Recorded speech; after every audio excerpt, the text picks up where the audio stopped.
दोस्तों नमस्कार, स्वागत है आपका फिर से नए वीडियो में। दोस्तों आज की वीडियो में हम देखने वाले हैं इनाम कहानी। तो चलिए देख लेते हैं। एक बार मुल्ला नसीरुद्दीन एक सभा में महात्मा शाहजानंद के प्रवचन सुनने गए। महात्मा कहते हैं, यदि उस पार जाना है तो नदी तो पार करनी ही पड़ेगी, तभी परमात्मा से मिलना संभव है। सभा की समाप्ति पर मुल्ला नसीरुद्दीन छिपते छिपाते महात्मा के नज़दीक पहुँचे और कहा कि मैं किस घाट से यात्रा शुरू करूँ। महात्मा सहजानंद बोले, बहुत तेरे घाट हैं, कहीं से भी कर लो, लेकिन मुझे तो तैरना नहीं आता। एक बार कोशिश की थी, परंतु किनारे पर बहुत फिसलन थी, बस फिसल गया। कसम खाली कि अब फिर कभी नदी के किनारे नहीं जाऊंगा। बस इतनी सी बात। आप तो सिद्ध पुरुष हैं, ऐसा घाट बताएं जहाँ पानी भी गहरा ना हो और फिसलन भी ना हो। महात्मा ने कहा, बेटा एक घाट ऐसा नहीं जहाँ पानी गहरा ना हो, पर हाँ एक घाट ऐसा है जहाँ खतरा नहीं है।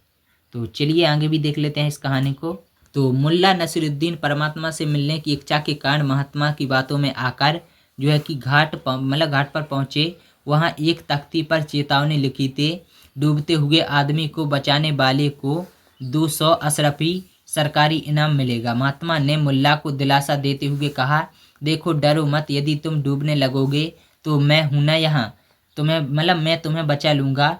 मुझे 200 अशरफी इनाम मिल जाएगा, और यदि तुम नदी के पार पहुँच गए तो परमात्मा को भी पालोगे। नसीरुद्दीन को यह बात जच गई, सो वह डरते डरते पानी में उतरने लगा। कुछ डर के कारण और कुछ ठंडे पानी के कारण मुल्ला कांपने लगा। तभी लहर आई और मुल्ला नसीरुद्दीन का संतुलन बिगड़ गया और मुल्ला के पाँव लड़खड़ा उठे और वह लहर के बीच मझधार में पहुंच गया और तैरना तो आता नहीं था, अतः वह डूबने लगा। बचाओ बचाओ, खुद के वास्ते बचाओ। किनारे पर खड़े महात्मा सहजानंद मुल्ला नसीरुद्दीन को डूबते हुए देख रहे, और मुल्ला नसीरुद्दीन ने डूबते हुए उतनी बड़ी मुश्किल से अंतिम बार फिर कोशिश की। गुरुदेव ने, बचाओ, आप खड़े क्यों हो? अरे मूर्ख, अब डूब रहा है तो डूबने दो, अपने आप को परलोक में आत्मा का तो पा ही लोगे। तो जो है वह कहता है कि क्या आपको नहीं पाना? अरे इसीलिए तो तुम्हें डूबने दे रहा हूँ।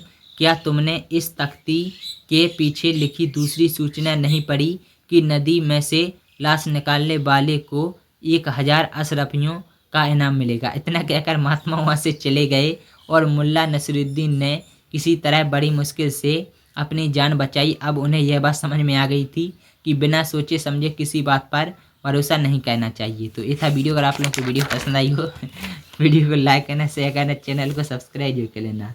बाकी ये थी कहानी। चलिए मिलते हैं अगली और किसी नए वीडियो में, तब तक के लिए नमस्कार, जय हिंद, जय भारत, वंदे मातरम।